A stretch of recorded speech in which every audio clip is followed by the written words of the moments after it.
नमस्कार, मेरा नाम डॉक्टर अनूप सिंह है। मैं अभी इंदिरा गांधी हृदय रोग संस्थान में असिस्टेंट डायरेक्टर के रूप में कार्यरत हूँ। आज मैं आपको हार्ट अटैक के बारे में कुछ जानकारियाँ दूंगा। हार्ट अटैक होता कैसे है, हार्ट अटैक के रीज़न क्या है और उनसे कैसे बचा जा सकता है। आजकल की भागदौड़ की लाइफ में ये देखा गया है कि 30 से 40 के एज के लोगों को भी हार्ट अटैक आ जाता है। इतने कम उम्र में पहले नहीं देखा जाता था। इसके बहुत सारे रीज़न हैं, मैं उसी के बारे में आज डिस्कस करूंगा। फर्स्ट ये कि हार्ट अटैक होता क्या है और ये कैसे होता है। एक्चुअली हार्ट जो होता है 1 मिनट में 72 से 80 बार धड़कता है, जिसे हार्ट बीट कहते हैं। हम लोग क्या करते हैं, दिन में काम करते हैं, रात में सोते हैं, अपने शरीर को आराम देते हैं। लेकिन हार्ट एक ऐसा ऑर्गन है, एक अंग है हमारे शरीर का, जो कभी आराम करता ही नहीं है। उसे 24 आवर धड़कना ही पड़ता है। जब तक हम जिंदा हैं तब तक वो धड़क रहा है, उसे कभी रेस्ट नहीं मिलता है। तो उसकी देखभाल करने के लिए उसमें खून की नलियाँ होती हैं, जिसे ब्लड वेसल कहते हैं, जिसमें उसके न्यूट्रिएंट्स जाते हैं। Mainly oxygen supply is very important. तो यदि कहीं उसमें कहीं प्रॉब्लम आती है ऑक्सीजन सप्लाई में, यदि खून के नली में कहीं ऑब्स्ट्रक्शन आता है, अवरोध आता है, तो फिर सीने में दर्द का अनुभव होता है। हार्ट अपने काम करने की क्षमता को धीरे धीरे खोने लगता है। तो जब भी ये 100% ब्लॉक हो जाते हैं, तब कोई भी पेशेंट चेस्ट पेन का कंप्लेन करता है, जिसे आमतौर पे हार्ट अटैक बोलते हैं।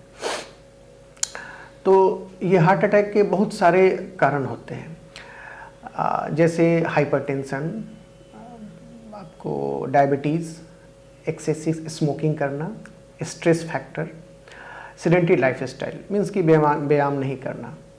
और लाइफस्टाइल में खाने पीने की चीज़ों में यदि आप तैलीय पदार्थों का सेवन ज़्यादा करते हैं तो वो भी खतरनाक है, क्योंकि खून के नली में धीरे धीरे कोलेस्ट्रॉल डिपॉजिट होता है। धीरे धीरे उनकी जो कैलिबर होता है धीरे धीरे नैरो होने लगता है, पतला होने लगता है। और किसी भी स्ट्रेस कंडीशन में जो खून की नली होती है, उसकी जो इनर लाइनिंग होती है, उसमें किसी तरह से यदि दरार पड़ जाए या किसी तरह से इरोजन हो जाए, तो उस पर खून के थक्के जमने लगते हैं और ये पूरी नली को 100% ब्लॉक करते हैं, जिसके चलते खून की सप्लाई अवरोध हो जाती है, बंद हो जाती है और हार्ट अटैक आ जाता है। जब खून की सप्लाई बंद होती है तो हार्ट के मसल को जो वो पार्ट सप्लाई कर रहा है, जो उसके न्यूट्रिएंट्स दे रहा है, ऑक्सीजन और अदर्स न्यूट्रिएंट्स, वो बंद हो जाती है और धीरे धीरे वो मांसपेशी में जान नहीं रहता है, वो मृत हो जाता है। वो काम ठीक से नहीं कर पाता है, जिससे पेशेंट को कठिनाई होती है सांस लेने में। तो ये हार्ट अटैक जो होता है मेनली खून की नली में कोलेस्ट्रॉल के डिपॉजिट होने से होता है। तो अभी जो मैंने बताया, डायबिटीज़ के बारे में, हाइपरटेंशन के बारे में, सेडेंटरी लाइफस्टाइल, स्मोकिंग, तैलीय पदार्थों का सेवन, ये सब रिस्क फैक्टर है। इसके अलावा भी बहुत सारे रिस्क फैक्टर देखे गए हैं। कुछ जेनेटिक होते हैं, कुछ एक्वायर्ड होते हैं। जेनेटिक मीन्स जो आपकी पीढ़ी दर पीढ़ी वो आपके फैमिली में चले आ रहे हैं, जिसे हम मॉडिफाई नहीं कर सकते हैं। ये आपको होना ही है। हो सकता है कि आप अच्छे लाइफस्टाइल एडॉप्ट करके इसके ऑनसेट को डिले कर सकते हैं, लेकिन ये आपको होना ही है। या उसकी सीवियरिटी को डिले कर सकते हैं, मतलब कि उतने माने रिस्क ज़्यादा नहीं होंगे, लेकिन आपको होना ही है। दूसरा है मॉडिफाइबल फैक्टर, जिसे आप अपने लाइफस्टाइल चेंज करके मॉडिफाई कर सकते हैं। लाइक स्मोकिंग नहीं करना, तैलीय पदार्थों का सेवन कम करना, हर एक साग सब्जियों का सेवन ज़्यादा करना, नमक का सेवन कम करना, चीनी का सेवन कम करना, स्ट्रेस को अवॉइड करना, डायबिटीज़ कंट्रोल रखना, ब्लड प्रेशर को कंट्रोल रखना। ये सारी जो चीज़ें हैं ये मॉडिफाइबल है। आप इसको मॉडिफाइड करके अपने को हार्ट अटैक से बचा सकते हैं। तो ब्लड प्रेशर को साइलेंट किलर बोला जाता है, हाई ब्लड प्रेशर को, क्योंकि जब ब्लड प्रेशर जैसे ही ज़्यादा होगा, हार्ट को पंप करने के लिए ज़्यादा शक्ति की ज़रूरत होती है। जब वो कॉन्ट्रैक्ट करता है, जब हार्ट संकुचित होता है, तो ब्लड जो इजेक्ट होता है इतने फोर्स से होता है कि जो ब्लड वेसल्स की जो इनर लाइनिंग है उसको डैमेज करता है। यदि वो डैमेज होगा तो वहाँ शरीर में कुछ ऐसे केमिकल्स रिलीज होते हैं जो वहाँ खून के थक्के जमाने में मदद करते हैं। वो हार्ट की नली, खून की नली ब्लॉक हो जाती है, जिससे हार्ट अटैक होता है।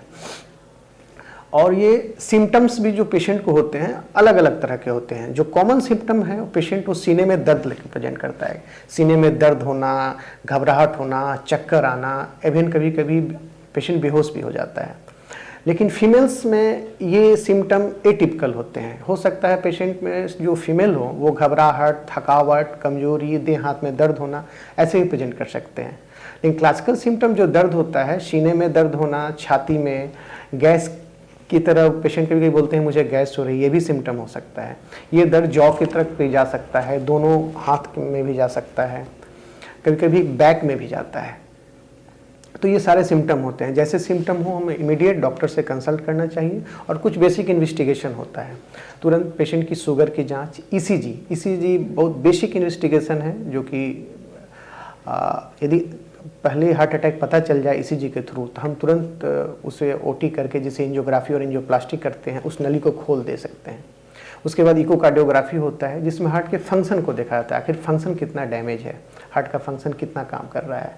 उसके बाद एंजियोग्राफी जिसमें ये देखा जाता है, ये एक मशीन होती है जिसमें ये देखा जाता है खून की नली के थ्रू, हम वायर और कुछ कैथेटर बोलते हैं, उसके थ्रू देखते हैं कि ब्लॉकेज है कहाँ।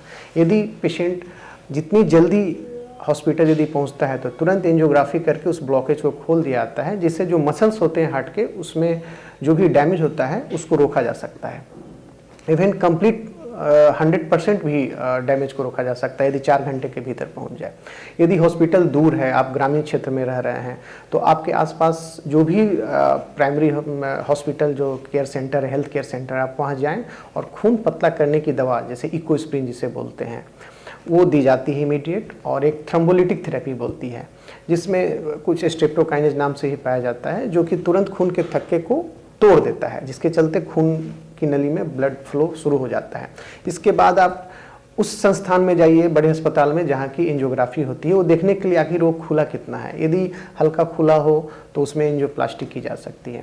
यदि बहुत सारे वेसल में डैमेज है तो बाद में बाईपास की भी ज़रूरत पड़ती है। तो इसके अलावा भी ब्लड प्रेशर की दवा दी जाती है यदि पेशेंट को है, चर्बी जैसे कोलेस्ट्रॉल कम करने के टोर्वास्टेटिन दवा दी जाती है। तो ये सारा इसका ट्रीटमेंट है। तो हमने आपको जो बताया कैसे बचा जाए, हार्ट अटैक होता क्या है और इसके उपाय क्या हैं। तो फाइनली नट सेल में मैं ये बोलना चाहता हूँ, हार्ट अटैक एक आप समझ लीजिए कि सारे लाइफ स्टाइल जो चेंज हो रहे हैं, हमारे बैड लाइफ स्टाइल अडॉप्ट करने के चलते हो रहे हैं, उन सभी को रोकना होगा। एक बार फिर से मैं रिवाइज कर रहा हूँ, तेलीय पदार्थों का सेवन कम करें, हरे साग सब्जियाँ खाएं, नमक कम खाएं, चीनी कम खाएं, कम से कम डेली 20 से 30 मिनट वॉक करें या एक्सरसाइज करें, स्ट्रेस से दूर रहें, रोजाना 6 से 8 घंटा अच्छे से सोएं, ब्लड प्रेशर को कंट्रोल रखें, डायबिटीज शुगर भी कंट्रोल रखें और स्मोकिंग को बंद करें। धन्यवाद।